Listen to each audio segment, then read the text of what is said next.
angustiado. Irmãos, eu não dormi bem. Amanheci agitado, angustiado, suando frio. Uma coisa assim, um aperto no peito. Deus está falando, porque é o principado que vai cair hoje.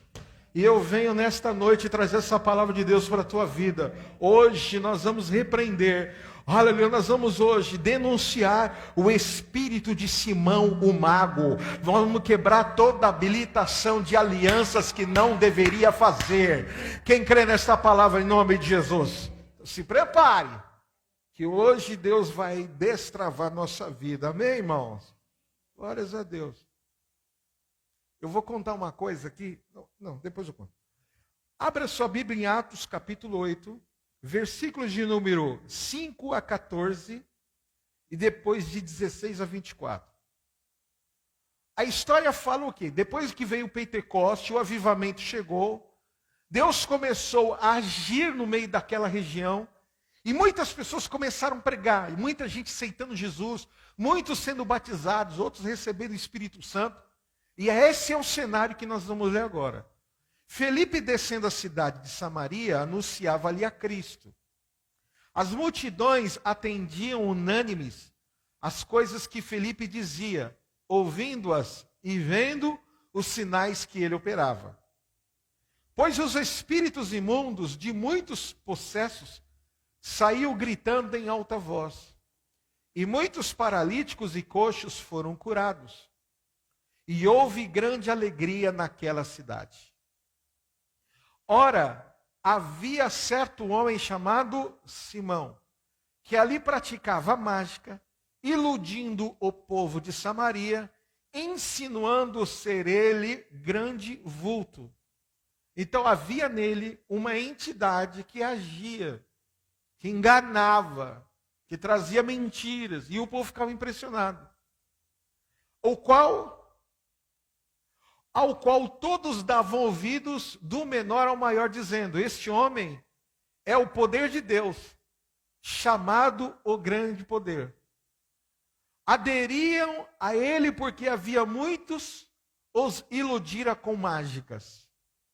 Quando porém deram o crédito a Felipe, que os evangelizava a respeito do reino de Deus e do nome de Jesus Cristo, iam sendo batizados, assim homens como mulheres.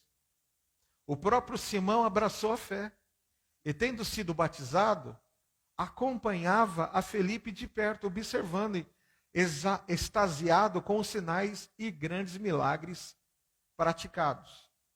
Ouvindo os apóstolos que estavam em Jerusalém, que Samaria recebera a palavra de Deus, enviaram-lhe Pedro e João. 14, até 14, agora de 16 a 24.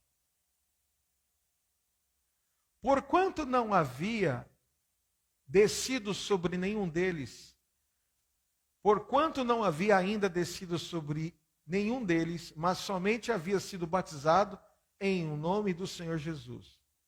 Então lhes impuseram as mãos e o quê? Receberam o Espírito Santo. Até o 24, ok? Até o 24.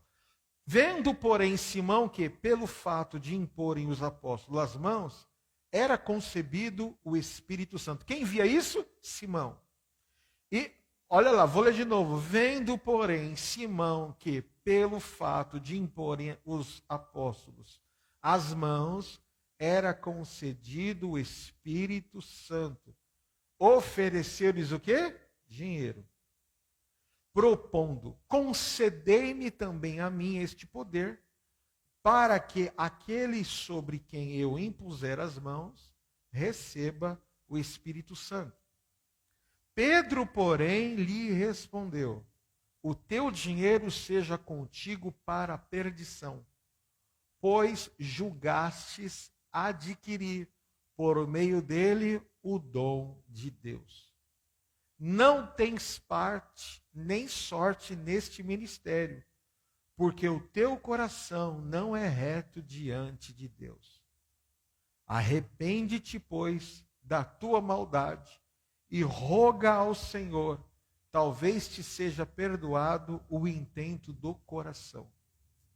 Pois vejo que estás em fel de amargura e laço de iniquidade. Respondeu-lhe, porém, Simão,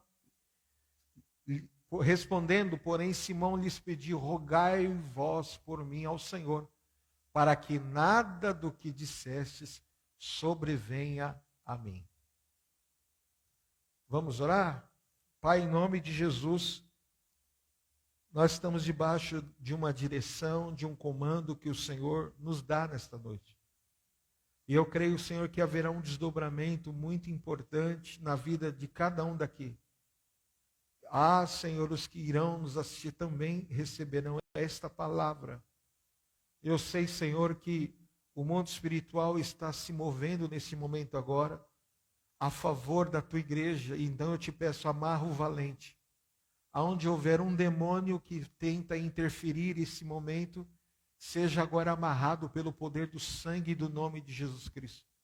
Se há alguma dispersão mental, se há alguma dispersão de raciocínio, se há algum bloqueio de a palavra não entrar na mente e no coração, seja agora repreendida e desfeita pelo sangue do Cordeiro. Eu oro agora, Senhor, me cubro com teu sangue, cubra a igreja com teu sangue, me coloco debaixo da autoridade da tua palavra e da tua igreja. E eu sei, Senhor, que haverá desdobramentos, tanto instantâneos como ao longo dos dias e meses, porque há tempo, Senhor, para o Senhor fazer coisas grandes na vida do teu filho. É tempo. Pai, usa minha vida, assim eu te peço, em nome de Jesus. Amém. Amém? Nós vemos aqui alguns pontos que esse texto fala. Primeiro, o alerta contra a exploração do sagrado. Simão tentou transformar o seu ambiente em altar que atuava como um balcão de interesse.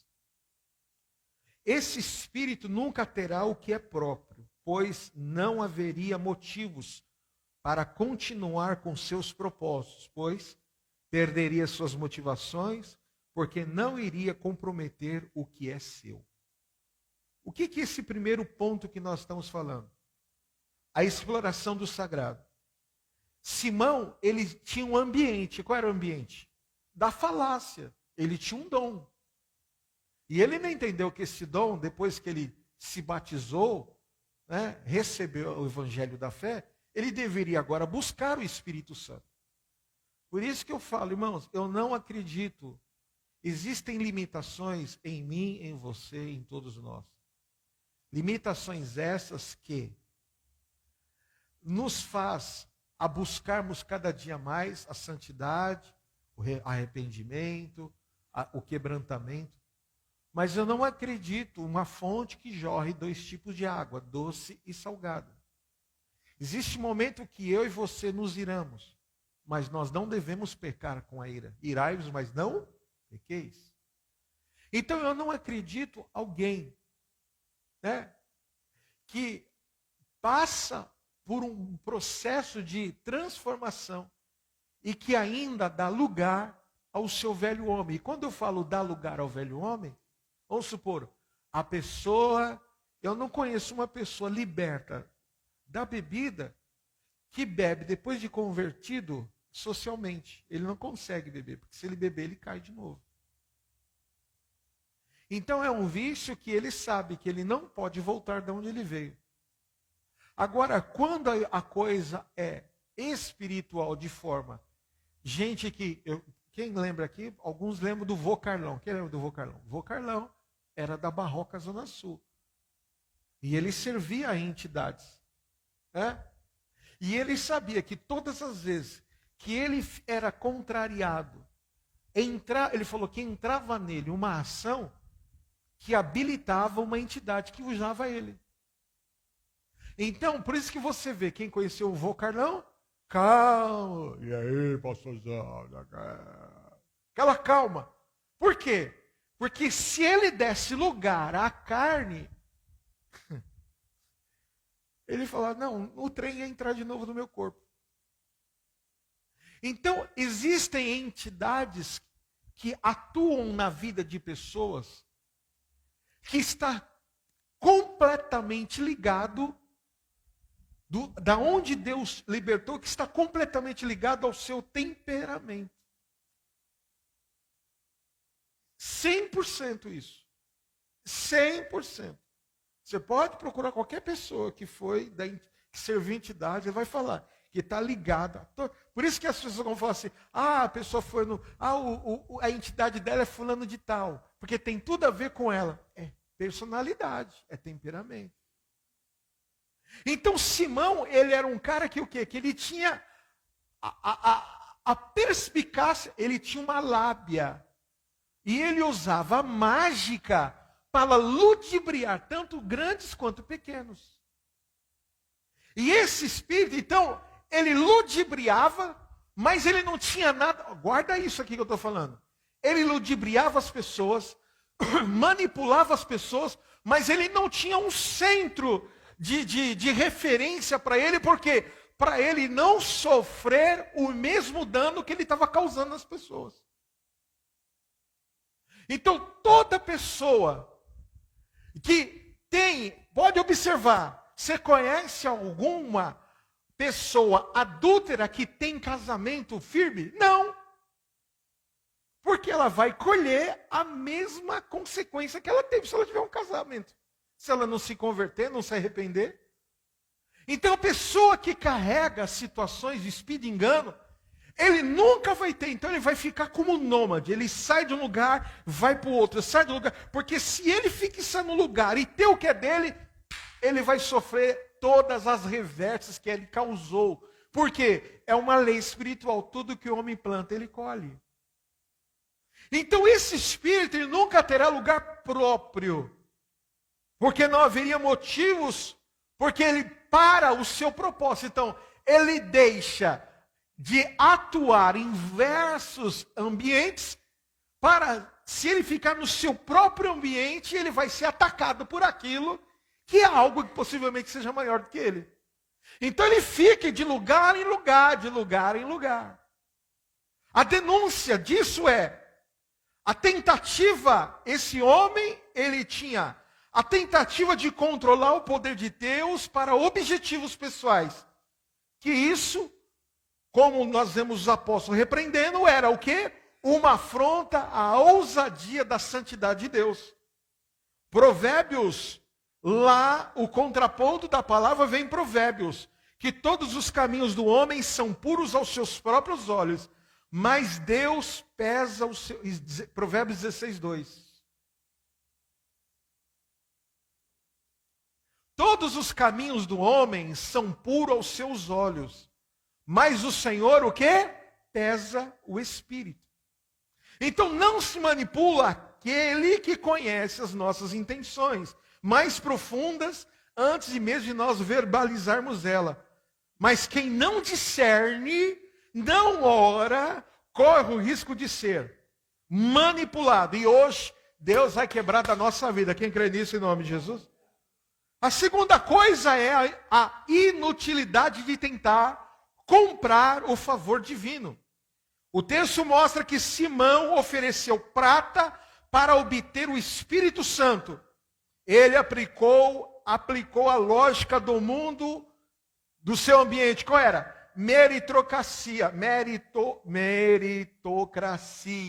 e comércio com o reino de Deus. Então, o ponto é, a religião, o religioso manipula tentando criar um sistema de troca. E eu dou isso e Deus me dá aquilo. Eu faço isso, eu recebo aquilo. E o contraponto da Bíblia é, põe aí Provérbios, põe Isaías 55:1. Isaías 55:1. Olha o que diz. Todos vós, os que tendes sede, vinde às águas, e vós, os que não tendes dinheiro, vinde, comprai e comei. Sim, vinde e comprai sem dinheiro, sem preço, vinho e leite. Amém, irmãos? O que esse texto está falando? Vou te explicar para entrar na tua mente. Nós temos que entender, a meritocracia de Deus para nós é graça. A graça te alcançou. E pelo nossa personalidade, temperamento e característica, Deus coloca em nós dons específicos. E se você entender, Há algo de Deus que precisa ser derramado na sua vida. E quando você entende isso, você vai entender que Deus te deu de graça. E você não precisa comprar favor nenhum para adquirir. Posso ouvir amém? Diga amém. A graça é um presente gratuito. E a graça é um presente que quem tenta comprar é insulto ao doador. E guarda isso que Deus está falando. O favor de Deus para mim, para você, não está à venda, porque já foi pago na cruz. E é alto demais para qualquer bolso humano. O preço que foi pago, nenhum bolso humano consegue adquirir. Por que que os maiores sacrifícios malignos exigem sangue? Porque o diabo sabe o poder do sangue de Jesus sobre a igreja. Então o juízo sobre a espiritualidade, ele começa. E eu quero declarar sobre a tua vida, guarda o que eu estou te falando. É bem complexa a palavra, e você precisa entender bem. Deus está visitando todos aqueles que um dia fizeram algo que aparentemente era de boa intenção, mas que veio para tentar impedir o avanço de Deus na tua vida. Toda pessoa que fez propósito por você, para você, no intuito de manipular, te controlar, ter autoridade, poder e governo sobre você, hoje Deus está quebrando da tua vida. Vou repetir de novo essa denúncia. Tudo aquilo que esse espírito de Simão Mago tentou te comprar, usando os seus dons, usando as suas características e habilidades, para ter governo sobre a tua mente, governo sobre o teu coração, governo sobre a tua vida. Hoje, Deus está denunciando pelo poder do sangue do Cordeiro. Quem crê nessa palavra, só quem crê, diga amém. Quem não crê, eu digo amém por você, porque vai acontecer. Que Deus não deu essa palavra à toa. O juízo sobre a espiritualidade de fachada. Pedro discerne que apesar de Simão estar no meio dos crentes, o seu coração era um laço de iniquidade. A manipulação religiosa geralmente se esconde atrás de uma aparência de piedade. Como é isso? A religião manipula, foca no espetáculo, no controle das pessoas, mas ignora uma transformação real interna. Como é que é isso? Por que que tem tanta gente decepcionada com a igreja? Entraram na igreja, aceitaram Jesus, se batizaram nas águas, mas não foram transformados no Espírito. E aí sai falando, estou decepcionado com o pastor, estou decepcionado com a igreja. Irmãos, o mundo se adequa, o mundo moderno se adequa a qualquer regra.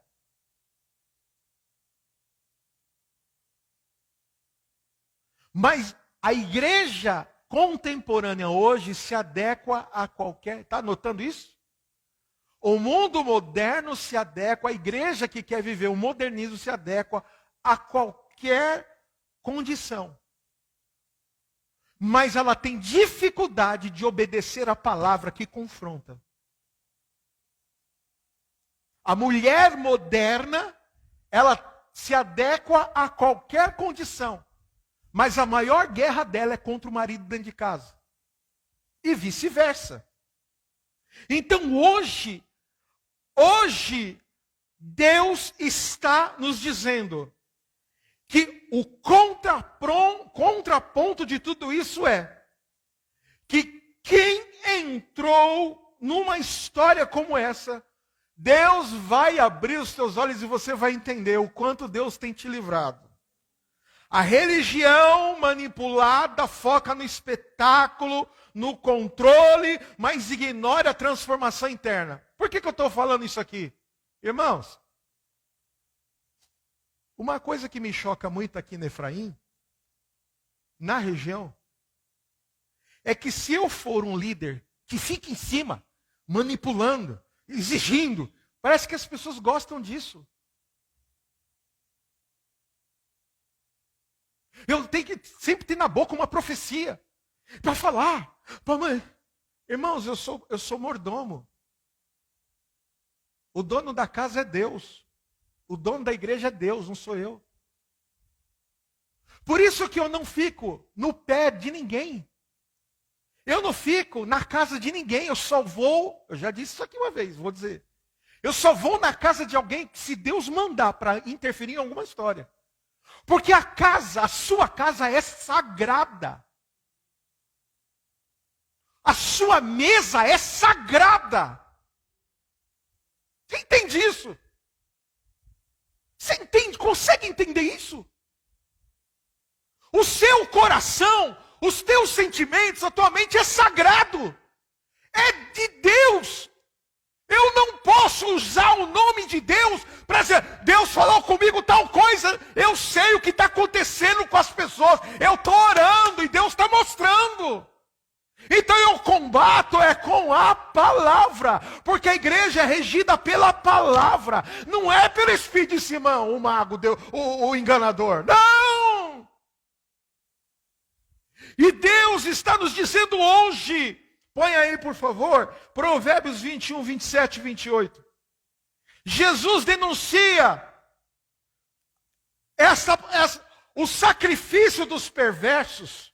O que é o sacrifício? Os que trabalham com coisas ocultas. Tem muito crente que trabalha com coisa oculta. Um pastor do interior de São José do Rio Preto, eu morei em Barretos, mas tenho amigos em Rio Preto, Nova Granada. Eles mandaram um vídeo para mim, irmãos, que tinha um monte de crente junto com uma pessoa que serve a entidade no monte, colocando o nome do líder deles, na boca do sapo e fazendo campanha de oração para matar o pastor. Você acha que isso é uma coisa que tem sido de forma mais comum? Porque eu já disse aqui, tem coisas que eu já vi aqui que era a minha vontade de falar assim, desce, porque não está dando. Deus ensina assim, se você for tirar o joio do meio do trigo, o trigo pode se levantar contra você e ainda se virar contra você. Então, a perícia de Deus, ela é sempre a melhor. Deus resolve. Deus resolve. Eu estou vendo, eu estou olhando, Deus está mostrando. Deus dá sonho do que acontece. Uma vez uma moça aqui da igreja, que não está mais conosco, eu estava em casa, tomando café. Deus me deu uma visão assim. A roupa que ela estava, a maneira que ela estava sentada, a conversa com que ela estava falando e a pessoa. Eu falei, acabei de ter uma visão com você. Deus me mostrou que você está conversando com uma pessoa e ela está querendo te tirar da igreja. Ela engasgou com o copo d'água que o marido precisou dar tapa nas costas. Falei, mas quem falou isso para você? O Espírito Santo. Eu estou falando que Deus mostra. Eu não estou pondo medo em você. Eu estou falando que Deus mostra porque Deus vela pela igreja. Deus vela pela igreja. E se eu chamar alguém para sentar, para resolver, precisa ser resolvida a história. Olha o que diz lá. Então, o sacrifício de perverso já é abominação. Quanto mais oferecendo com intenção maligna. O que é isso? Deus vai quebrar coisas da sua vida, da minha vida. Deus vai quebrar coisas que foram feitas de forma intencional. Deus está falando, se o perverso, o sacrifício e a abominação, quanto mais o que oferece com intenção maligna. Vou fazer isso, vou fazer aquilo, e não sei o quê. Outro dia eu estava aqui, o pessoal cantando, e eu estou sentado aqui, e eu vi uma pessoa ali. A pessoa com uma má intenção, com uma pessoa do altar assim e tal. Eu falei assim, bacana, chega aqui, vem cá. Nunca mais Deus vai deixar você entrar por essa porta se você ficar olhando para as pessoas do altar do jeito que você está olhando. Aqui não é lugar de promiscuidade, não. Se você está procurando brecha, aqui não tem, não. Em nome de Jesus, você está repreendido. Nunca mais voltou. A pessoa ficou vermelha. Desculpa aí. É o meu jeito. Não, não é o seu jeito, não. Isso é demônio. Então, Deus está falando. Eu estou declarando sobre a tua vida hoje, irmãos. Eu estou declarando sobre o teu casamento, eu estou declarando sobre o teu ministério, eu estou declarando sobre todas as coisas que estão em você. O Senhor está dizendo, quanto mais for oferecido, a intenção Deus vai quebrar hoje, vai quebrar hoje. Versículo 28, põe o próximo. A testemunha mentirosa, falsa, perecerá, mas o auricular falará sem ser contestada. Ou seja, a verdade, o mentiroso sempre vai terminar dias ruins, mas o verdadeiro sempre será ouvido diante do Senhor. Aleluia. Deus prefere a obediência e a contrição do que um ritualismo vazio ou mágica religiosa. A religião que agrada a Deus é aquela que nos submete à vontade dEle e não tenta submeter a nossa. Quem crê nisso em nome de Jesus? Deus, aleluia, não se submete à nossa vontade, mas nós que devemos submeter a sua própria vontade em nome de Jesus Cristo. Aleluia. E eu concluo essa palavra da primeira parte. Simão o mago representa todos nós nos momentos em que tentamos usar muitas vezes Deus em vez de servi-lo. A resposta de Pedro é um chamado ao arrependimento radical. Deus não pode ser manipulado, mas Ele deseja ser encontrado por corações sinceros. Provérbios 28:13 fala: o que encobre as suas transgressões nunca prosperará, mas os as que confessa e deixa alcançará misericórdia.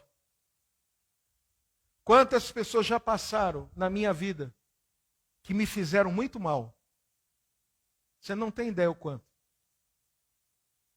E o meu coração está limpo para isso. Porque eu sei que o que foi feito foi para tentar parar o meu ministério. Você entende isso? Que acontece com você também? Tem muita gente que está de pé hoje porque eu resolvi ficar quieto. E estão seguindo suas vidas. E não são poucas pessoas. Porque a intenção minha, qual é? Orar, Senhor, salva, muda, transforma. Porque o que mais o diabo quer é que a gente arrebenta a pessoa. E essa não é a minha função, não é o meu chamado. Sem mágoas, sem rancor, mas na minha mesa não senta mais. Sem mágoas, sem rancor, nem quero saber. Bloqueio tudo, não dou acesso, nem tenho acesso, não quero saber. Lugares que eu orei um dia para sair, eu não oro para voltar. Pessoas que chegaram em muitas igrejas, na Efraim, eu falo Efraim porque eu estou vivendo isso hoje aqui. Estou vivendo Efraim hoje. Mas em todas as igrejas que eu fui bispo, coordenador, isso, interior, África, todas as pessoas que chegaram para a gente cuidar, foram pessoas que foram expostas, foram machucadas, arrebentadas, e a gente colheu com amor, e quando saíram, é o que mais fazem falar mal da gente. Tá tudo bem. Tá tudo bem, irmão. Não vou nem dormir por causa disso. Porque esse é o papel da igreja. Lembra aquele texto? A oração?